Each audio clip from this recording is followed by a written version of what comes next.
ఆంధ్ర రాష్ట్ర పోరంబోకుల అసోసియేషన్ పెట్టుకుంటే దానికి అధ్యక్షుడు అవ్వగలిగినటువంటి ఏకైక అర్హత ఉన్నటువంటి వ్యక్తి జగన్మోహన్ రెడ్డి. అటువంటి వ్యక్తి ముఖ్యమంత్రిగా ఉన్నప్పుడు ప్రెస్ మీట్లు పెట్టేటోడు కాదు, రికార్డెడ్ ప్రెస్ మీట్లు వదిలేవాడు.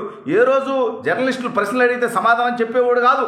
అధికారం పోయిన తర్వాత నేల మీదకి వచ్చినట్టుగా నటించడం కోసం, అతను ఇప్పటికీ రాడు, నటించడం కోసం ఇవాళ ప్రెస్ మీట్ పెట్టాడు. అయితే ప్రెస్ మీట్లో జర్నలిస్టుల క్వశ్చన్లకి అతను పారిపోయాడు. అసలు ఇంతకీ ఏం జరిగిందనేది ఈ వీడియోలో వివరించబోయే ముందుగా ఇప్పటి వరకు మన ఛానల్ సబ్స్క్రైబ్ చేయని వాళ్ళు ఖచ్చితంగా సబ్స్క్రైబ్ చేయండి. ఇక విషయానికి వస్తే, ఈ జగన్మోహన్ రెడ్డి అనేటువంటి అరాచకవాది రాష్ట్రాన్ని ఎంత సర్వనాశనం చేశాడో రాష్ట్ర ప్రజలందరికీ తెలుసు.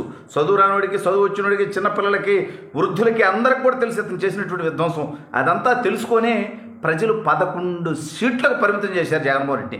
అయినా ఇతనిలో సిగ్గుందా, మార్పు ఉందా, మానవత్వం ఉందా అంటే ఏమీ లే. ఇతను చేసినటువంటి చండాలాలు కవర్ డ్రైవ్ చేసుకోవడం కోసం, కప్పిపుచ్చుకోవడం కోసం రేపో మాపో అరెస్ట్ అవుతాడు.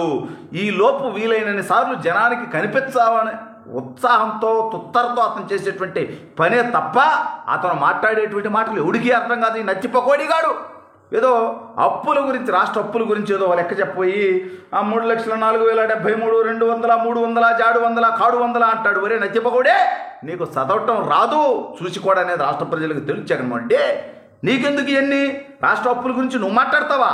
సరే, ఇవాళ అక్కడికి వచ్చినటువంటి విలేకరులు ఒక ప్రశ్న అడిగారు. లెక్కర్ స్కామ్ గురించి, వ్యవహారం నడుస్తుంది, రేపు మాపు నువ్వు బొక్కలోకి పోతావు. మద్యపాన నిషేధం చేస్తా అన్న పోరంబోకివుడు ఎందుకు చేయలేదు గత 5 సంవత్సరాలు అంటే దానికి జగన్మోహన్ రెడ్డి సమాధానం చెప్పాడా? చెప్పడు. ఏమని చెప్తాడు, ఎలా చెప్తాడు? రాష్ట్రంలో ఉన్నటువంటి దాదాపు 2.5 కోట్లకు పైగా అక్క చెమ్మలు, జగన్మోహన్ రెడ్డి భాషలో మనమైతే మహిళలను గౌరవిస్తాం కాబట్టి అక్క, చెల్లెళ్ళు, తల్లులు అని చెప్పి మనం మాట్లాడతాం. మరి వాళ్ళందరికీ ఎందుకు మోసం చేసావు? ఎందుకు జనాల్ని మోసం చేసావు నువ్వు? దానికి సమాధానం చెప్పేటువంటి దమ్ము నీకుందా? ఇవాళ సూపర్ 6 చేయలేదు, అది చేయలేదు, ఇది చేయలేదు అంటున్నాం. పెన్షన్ 4,000 గవర్నమెంట్ రాగానే పెంచాం. ఇవాళ అన్నా క్యాంటీన్లు నడుపుతున్నాం. 3 గ్యాస్ సిలిండర్లు ఇస్తున్నాం. తల్లికి వందనం ఈ నెలలోనే ఇవ్వబోతా ఉన్నాం, రాబోయే నెల రోజుల లోపలే. నువ్వు అమ్మఒడి 5 సంవత్సరాల్లో 3 సంవత్సరాలే జగన్మోహన్ రెడ్డి ఇచ్చావు. మరి నువ్వు మిగిలిన వాళ్ళని ఇప్పుడు కూటమి ప్రభుత్వం 4 సంవత్సరాల పాటు తల్లికి వందనం ఇవ్వబోతుంది. ఇంకా నిరాటంకంగా మళ్ళీ కూడా కూటమి ప్రభుత్వం వస్తుంది, మళ్ళీ కూడా కొనసాగిస్తుంది. ఎంతమంది పిల్లలు ఉంటే అంతమందికి. మరి నువ్వు ఆ రోజు ఎందుకు 3 సంవత్సరాలే ఇచ్చావు? దానికి సమాధానం చెప్పేటువంటి పరిస్థితి, స్థితి, గతి నీ దగ్గర ఉన్నదా? ప్రత్యేక హోదా కోసం పోరాటం చేస్తానంటావు కదా పోటుగాడా. మరి 5 సంవత్సరాలు ముఖ్యమంత్రిగా ఉండి ఎందుకు పోరాటం చేయలా? సరే, అప్పుడు చేయలేదు. ఇప్పుడు 11 నెలల నుంచి జస్ట్ ఎమ్మెల్యేగా మిగిలిపోయావు కదా, ఖాళీగా బేవర్సగా పని బాట కూడా లేదు, అసెంబ్లీ కూడా రావట్లా. నువ్వు వచ్చే పొరుగు బద్ది వాళ్ళు అడిగేటువంటి ప్రశ్నలకు అసెంబ్లీలో సమాధానం చెప్పలేనని రావట్లా. మరి వాళ్ళ ప్రత్యేక హోదా కోసం పోరాటం చేయి. మోడీ మెడలోంచు పొట్టుగాడా, ప్రయత్నం చేయి. నువ్వు ఎందుకు ఈ చండాలపు మాటలన్నీ కూడా రాష్ట్ర ప్రజలు ఇంకా రెచ్చగొట్టడం, కులాలు, మతాలు, ప్రాంతాల మధ్య చిచ్చుపెట్టి ఏదో ఒక విధంగా లబ్ధి పొందామనేటువంటి నికృష్టపు ఆలోచనలు తప్ప ఇంతకు మించి బెటర్మెంట్ ఆలోచనలు నీకేమో రావా జగన్మోహన్ రెడ్డి? ఇవాళ జర్నలిస్టులు నీ హయాంలో జరిగినటువంటి దుర్మార్గాల గురించి ప్రశ్నిస్తే సమాధానం చెప్పేటువంటి పరిస్థితి ఉందా? దళితుల మీద జరిగినటువంటి దాడుల గురించి ప్రశ్నిస్తే డాక్టర్ సుధాకర్ దగ్గర నుంచి, దళిత డ్రైవర్ సుబ్రహ్మణ్యం దగ్గర నుంచి, చీరాలలో చనిపోయినటువంటి దళిత యువకుడి దగ్గర నుంచి, రాజమండ్రిలో గుండు కొట్టించినటువంటి దళిత యువకుడు దాకా ఈ అంశాలన్నింటి మీద ప్రశ్నిస్తే నువ్వు సమాధానం చెప్పేటువంటి స్థితిలో నీ బతుకు నువ్వు ఉన్నావా? చెబుతావా నువ్వు? పోనీ నువ్వు చెప్పేదంతా రికార్డెడ్ ప్రెస్ మీట్ కదరా స్వామి. నువ్వు ఎట్టావో నాకు తెలిసి ఇప్పుడు కూడా లైవ్లో అతనేమి ఈ విలేకరులందరినీ కూర్చోబెట్టుకొని వాళ్ళు ఏదన్నా 1-2 ప్రశ్నలు అడిగితే సమాధానం చెప్పే స్థితి ఈ దౌర్భాగ్యుడికి ఉందని నేను అనుకోవట్లా.